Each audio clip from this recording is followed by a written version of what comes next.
Also, ich habe mein erstes Chicken Dinner geholt bis jetzt. Easy. Ja. Was heute ausgenockt hat, Ding ist. In der Kasse habe ich wirklich.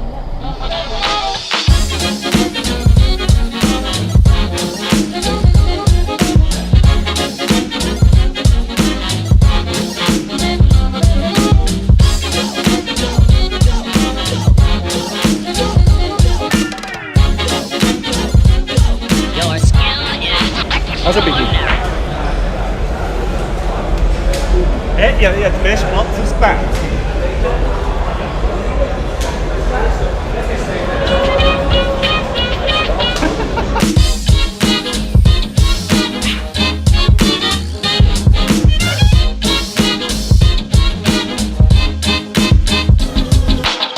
SwissAngryNoobs am Caster Desk. Stage is yours.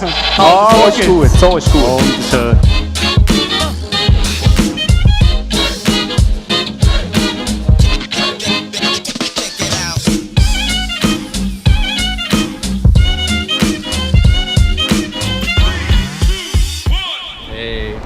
Hast du so ein Ding gekauft, so einen Gimbal? Genau. Ein Gimbal?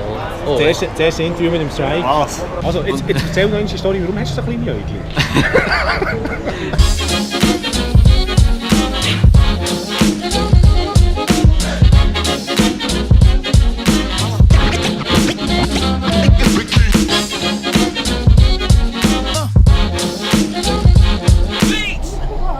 Ich kann dir sagen... Ich kann dir sagen, es wird nicht mein letztes Chicken Dinner sein aus Switzerlan. Es ist nur zum Warmwerden.